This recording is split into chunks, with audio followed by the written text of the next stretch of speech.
What's the best outcome you can have if you have to kind of separate in a relationship? The best outcome? Yeah. I think the best outcome is that a person, because I think the normal response is what you're feeling. And then normally what people do is drink a lot, show up at their ex's house drunk, like making a big scene, go to do tons of strip clubs and prostitutes and intense Tinder maniac swiping. And it's just kind of like a crack addict, and they lose their crack fix, and then they fucking just go nuts to try to get a new crack fix. Is like, I think, the norm. That's the feeling. But if I have to try to guess what the best thing is, I think the best thing is to like cope and like feel that and recognize it as like a existential human aloneness terror of being unmoored and unattached to anyone. Yeah. And just to attempt to kind of like breathe and survive it and try to like busy yourself with other productive things and attempt to not get sucked too deep into the crack addict desperation. And I think maybe, and I don't feel too confident about this, but maybe if you can kind of like survive it and tolerate it and breathe and, you know, get busy going to the gym or whatever hobby or hanging out with friends, that it maybe builds a little bit of like attachment independent strength or something. Attachment independent strength. Yeah. I think this is a new phrase that you've just stumbled upon. I don't really like that particular term I just used, but there should be some nice term that describes that thing I was just trying to describe. Well, definitely.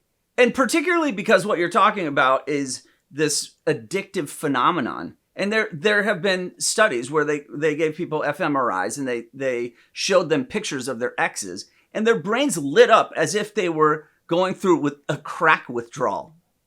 Totally, yeah. The same part of the brain lights up. I don't know if it's the same intensity. I didn't actually look at the study very carefully, but it also, the same part of the brain region that lights up when you experience physical pain.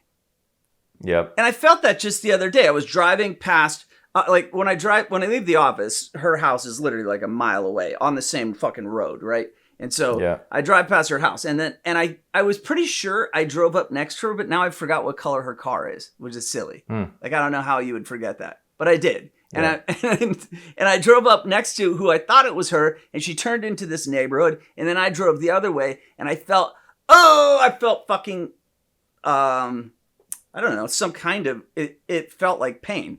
I couldn't tell you where it was.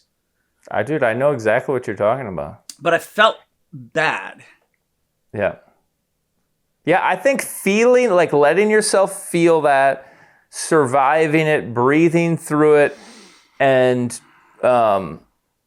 just trying to cope by, you know, working out more or doing a hobby or blah, blah, just like doing some other thing to try to like deal with it is the way to go.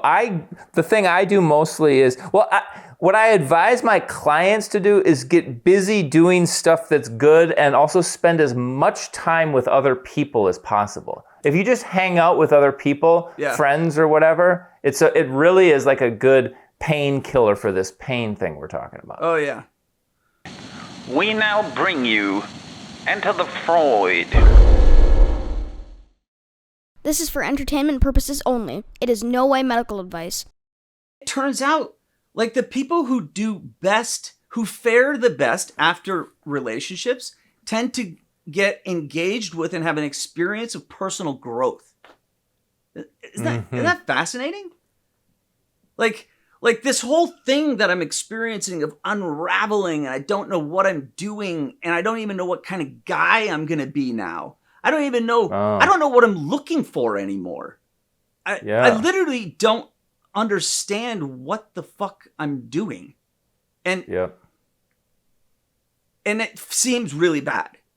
But it turns out that if through this chaos I find some level of order, and through a whatever process I design or is just presented to me, I might find some clarity in this, and then it will have been an expansive and rewarding experience. Totally. Yeah, I think that's the goal. And it will be if you just kind of like hang in there, let yourself feel what you feel, try to do relatively healthy ways of fucking coping with the pain. Well, so, like, if you're a crack addict and you're like, I gotta stop smoking this fucking crack, we have a place for you, right? We put you in a place, you go for 30 days into this facility where there's no crack, right? Yeah. But in this case, they don't have a place to put these types of crack addicts, right? No. I need to go to a place where they have no ladies who take off their clothes and then say really fucking crazy things to you when you have sex with them. Well, but maybe, unlike crack, maybe this type of crack withdrawal, seeking out new ladies maybe is a fine thing to do. Like a crack addict, you don't want them to go back to crack. But this, if you and Diana should really be apart, then it's okay to go seek out other ladies. You just don't want to go back to Diana. Yeah. I can't. Who do you think fares best with attachment styles? Those with ambivalent attachment, anxious attachment, or the so-called secure attached people? Well, obviously the secure attached do. Why? Why is that obvious? If they're secure, won't they just get fucking blasted because they're not used to this? They're not ready for it? Yeah, but then they cope with it the best. The avoidance, a person could argue that the avoidance handle it the best because they can just kind of dissociate from it all. But I think they do other unhealthy things to help them dissociate. They drink too much, or they just somehow stuff it down into their unconscious, and it fucks up their body or fucks up other shit. Mm-hmm. And I also think the avoidants probably learn and grow the least from it, so they more stay stuck in it for longer. Yeah, dude, what does this even mean? Learn from it. Be stuck in it, like, for longer? What are we saying? Like, what's the real goal here? Is this, like, do I have a goal? Like, and now I'm single, and so then, I mean, I felt pretty single before, too, though. I mean, when I was with Diana. Like, I had a lot of time when I wasn't with her, so I felt, like, single during that time. I didn't go and, like, hook up with a bunch of women during that time, but I didn't really feel like I was with somebody. So, it's weird. Like, from what you were saying, it felt like there was an implied directionality, a goal that we all somehow possess and no one is speaking of. Yeah, we should. I think there is. Let me try to take a stab at articulating what I was assuming right there.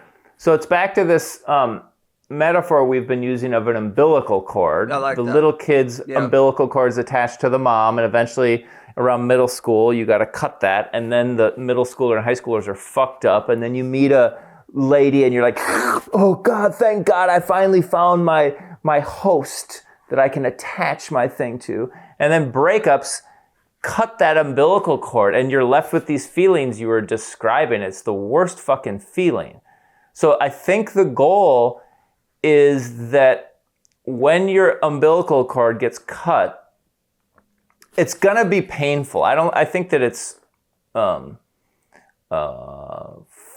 fantasy to think you could somehow be so enlightened that you wouldn't feel the pain. It's gonna be painful, but I think if you can, like, maybe there's like another different umbilical cord that's more like some existential spiritual, and it's sort of like, if that's well connected to spiritual whatever, like, I'm okay, the universe created me, the universe loves me, this is painful, but I'm going to be able to make it through. And you kind of temporarily can survive based on that kind of bigger umbilical cord. And maybe little ones to friends or to, your career or your kid or whatever, it's kind of like, okay, I'm going to be able to survive and make it through.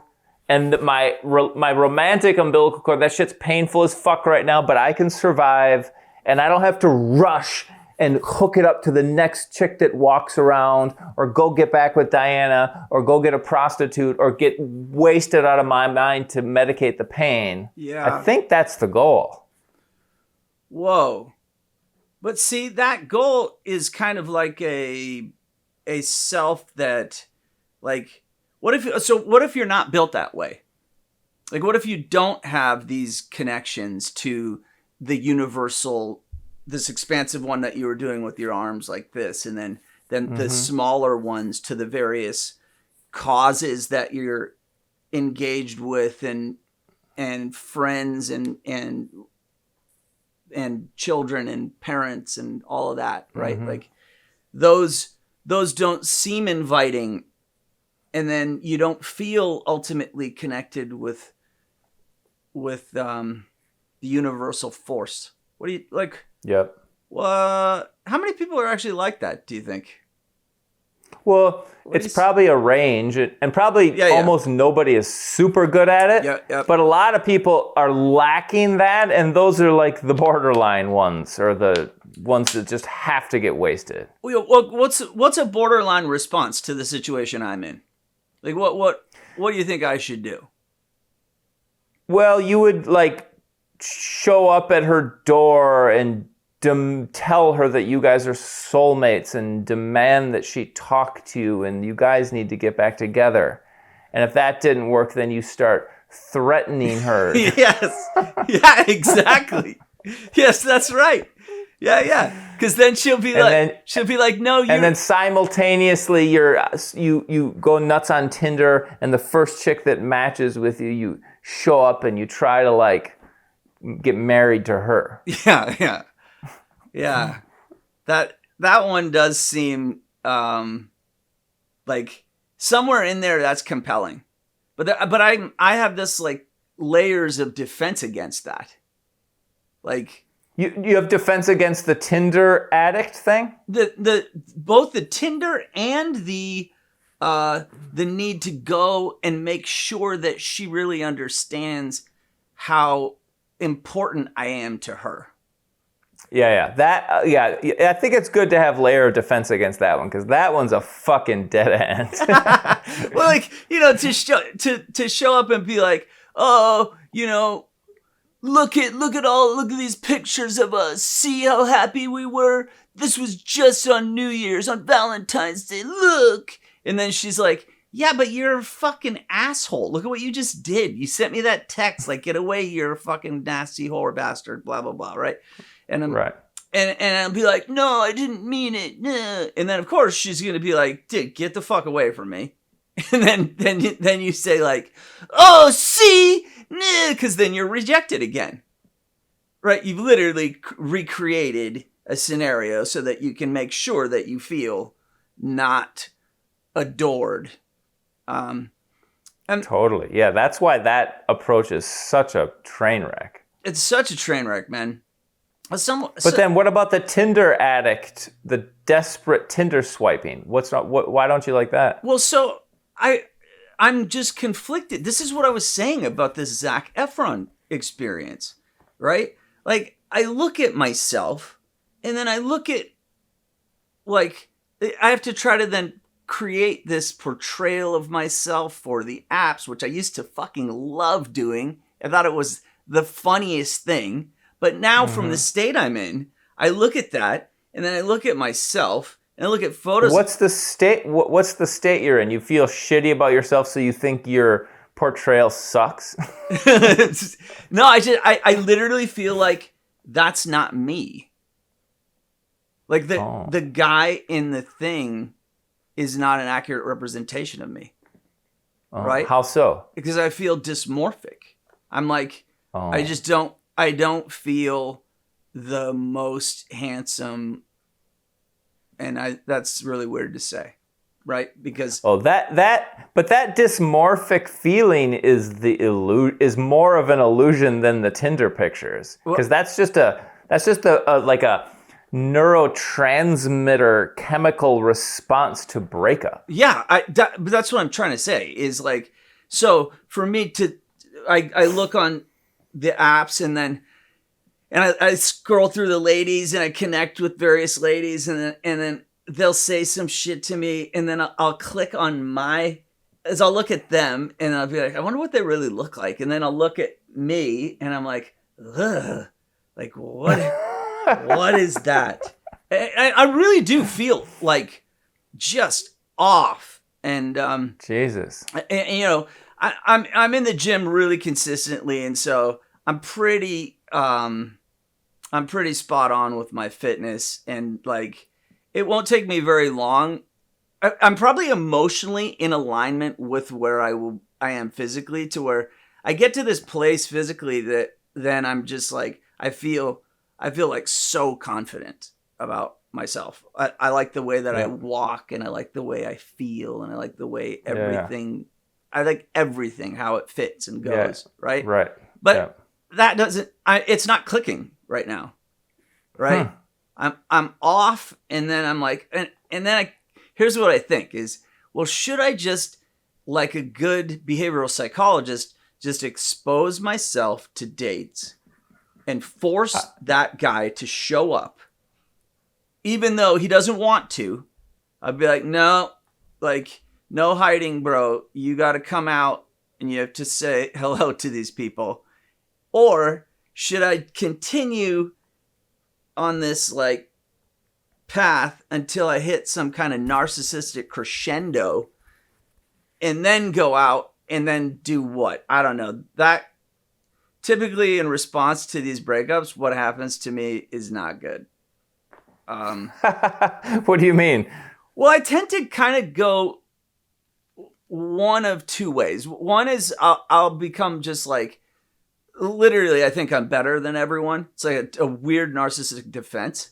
And then another one is I become extremely angry at women.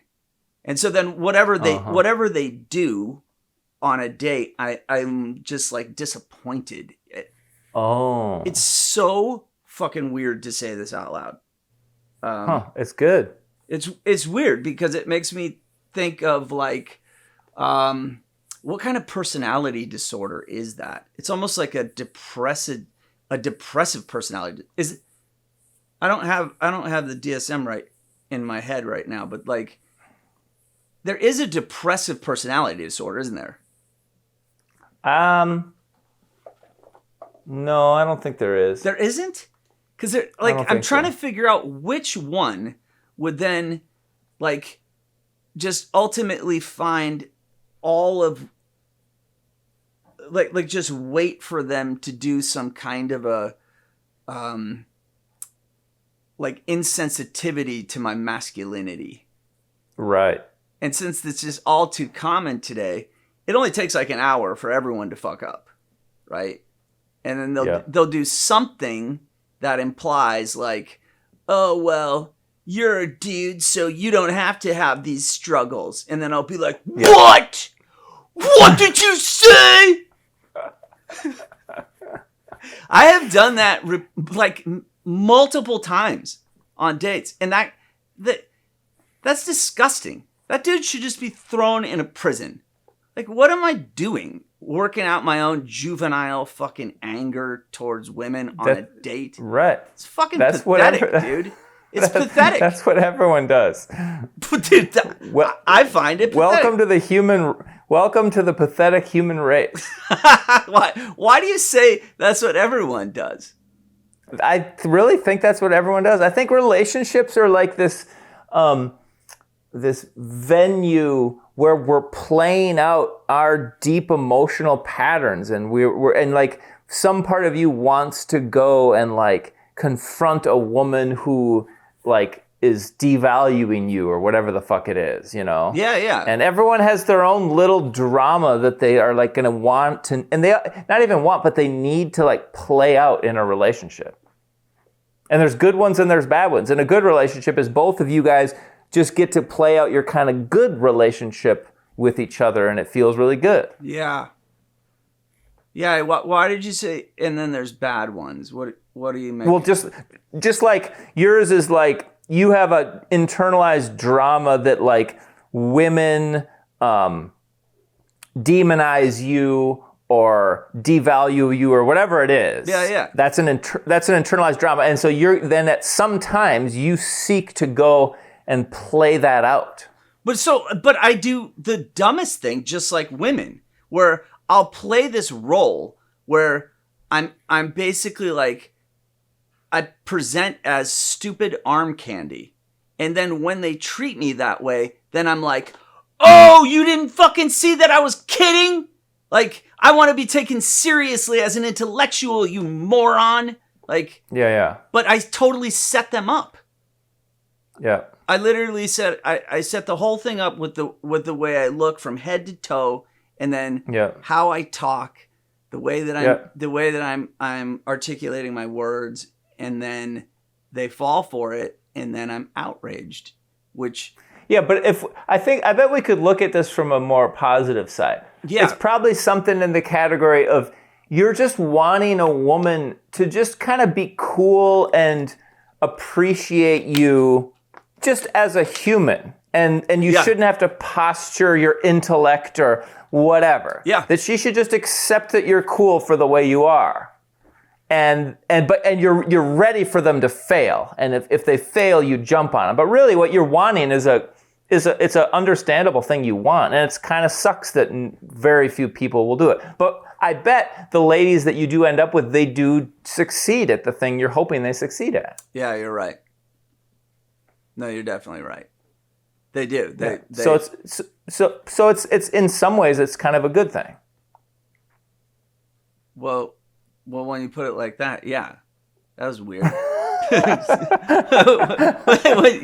mean, if you say it like that, then you're right, because otherwise you end up with these fucking crazy people that their ideas of how to connect with another person is like from Mars.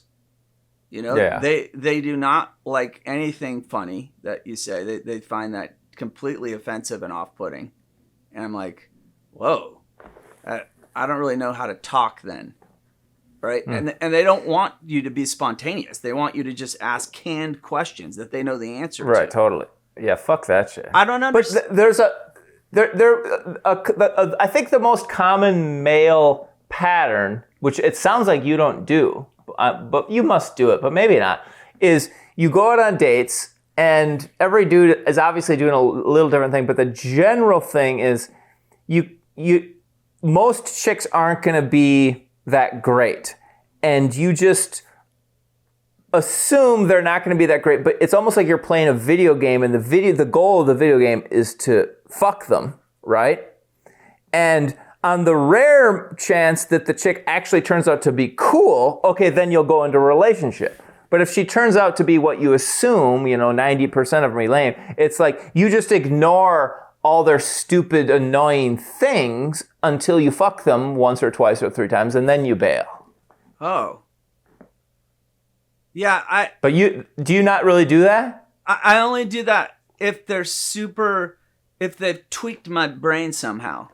Like they have to somehow really get me right from the jump. Like there has to be something about them where I'm just like I'm struck.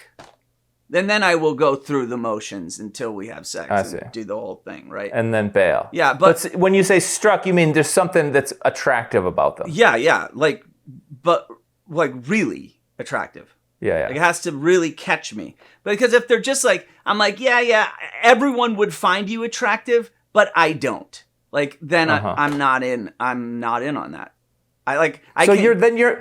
It seems like you're not quite as superficial as most dudes. Most dudes, it's like, if you just took a picture of them, the guy can decide whether or not they're hot enough they want to fuck with them. Yeah. And then they'll go out with them and they'll listen to all kinds of stupid, annoying bullshit to play this video game to win the video game, which is having sex with them. Oh. And they don't care if the chick's a complete bitch or really selfish or whatever, because the video game is just to have sex with her regardless of what her personality's like.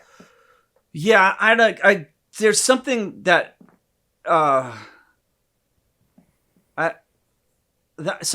somehow that part broke in me a while ago.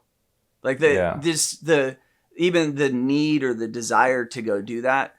And maybe there's something wrong with me. I might be like avoiding or weird. I don't know what I'm doing, right? Like maybe that's how you're supposed to be, but for some reason I like end up in this weird thing where I'm trying to play out something a little more significant. And that might be a fucking weird justification for, like, maybe I might have this weird guilt, weird shit going on around hooking up with women. And so then it has to feel like it's more.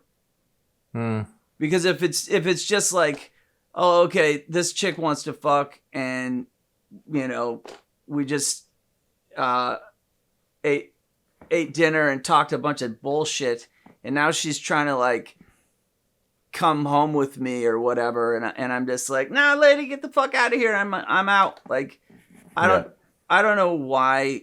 I don't know why I do that.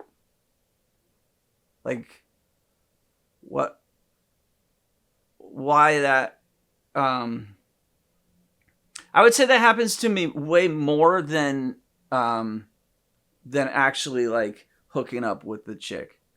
I go through probably 2 to 1 where we get to a place where it looks like we're gonna hook up, and then I'm like, I don't fucking want to do this.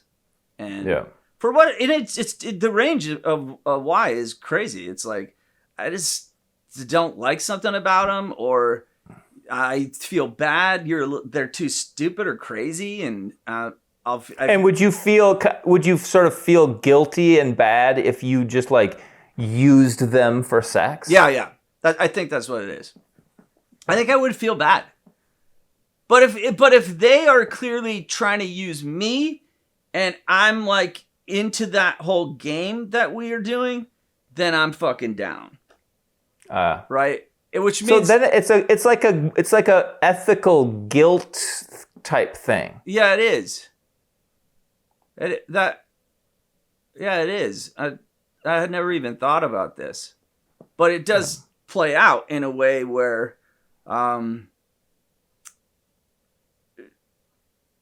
like oftentimes women are just trying to hook up too, but then you have to be able to gauge that, okay, they don't actually want you to call them. Right? Mm-hmm. Like, sometimes, right? Yeah, sometimes they're just like, yeah.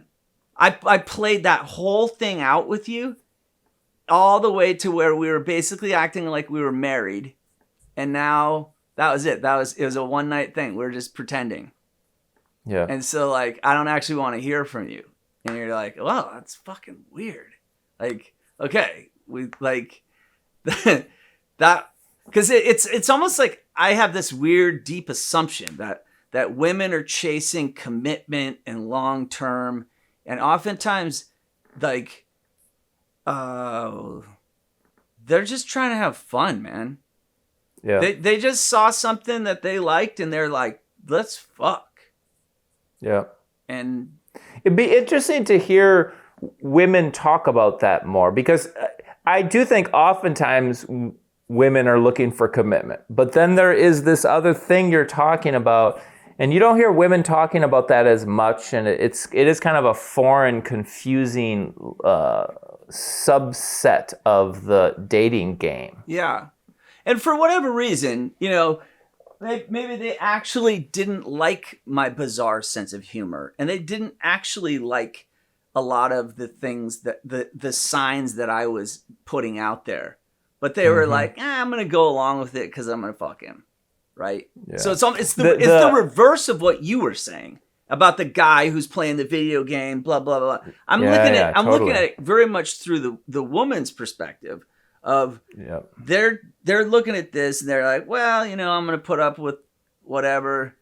He does appear to be a little too drunk, but whatever. I'm going to do this anyway. What, you know? The evolutionary psychology and red pill community, I think they're answer to this question would be that they say that women have a dual mating strategy, long-term versus short-term. Oh, yeah. And the long-term is looking for a good guy to have a relationship with, and the short-term is looking for a hot, alpha, high testosterone guy just to like get impregnated by and then get rid of him because he's an asshole. Oh, yeah. Have you heard about that? Definitely. I totally remember reading about that. And so it could be, if that's true, who knows? There's probably some truth to it. There's a lot of research out there that kind of paints this picture. Yeah. That the girls who are just wanting to have fun, they're more, the hormones and neurotransmitters that are pumping in them is more this short-term thing of like, they're more like looking for a hot dude to use for sex, kind of. Right. Well, I actually remember that research, and I'm sure it's evolved since the last time I looked at it 10 years ago or so, where they were looking at literally like facial comparisons. And they showed the faces to women during certain periods of their ovulation. And they had them select blah, blah, blah. And it was literally like the difference between Brad Pitt and Edward Norton, right? Yeah. Like one is just the most testosterone features on the planet. The other is literally like the opposite. Edward Norton has that slopey, all I don't know what the fuck those features are called, but it just isn't as obvious. You a while ago you said you were like, should I either force myself to do exposure therapy and go out and date? Yeah. Or, and then your alternative was some horrible, awful sounding thing. Well, I sort of think there's two, you said just like sit around and brood and get hateful and then do a narcissistic thing or something. I can't so believe don't do that one. I can't believe I said that. Don't do that one. Yeah. But I do think there's probably two different paths, both of which are good. One is the exposure therapy. Just force yourself to go out on dates and you'll refine your groove, Yeah. And eventually you'll find a cool chick. Or the other one is not the brood and get hateful, but like just feel the pain of the attachment thing and go to the skate park and work out and find a new hobby and blah, blah, blah, blah, blah, and do all the, and like build these other connections. I think either of those are kind of good ways to go. Yeah, I'll do a combination of all three, I think. You'll do a little bit of the brooding and hate. Yeah. Well, I think I'll try my best to be civilized when dating. Like, if I find the people offensive, I'll be conscious this time around, and I won't actually yell and be like, because maybe you should just. What I would do when I was dating and it would just be so bad, I'd be like, I'd pull up my phone and pretend that I got a text, which I didn't. I'd be like, oh shit, my son just texted me. Like, there's some problem. I gotta go. Sorry, I got like my kid's got a problem. And they're like, what? And be like, I don't even want to tell you what's going on. It's just this thing. I'm so sorry. And boom, you just bolt. Hey, that goes to. We missed out on this discussion of all of the types of breakups that happen. But that's also like all the ways to end a date, which we should probably do an episode on that next time. Is literally like, all right, that sounds good. Like the do's and don'ts of how to get in and out of a successful date. And what are the markers we're all looking for?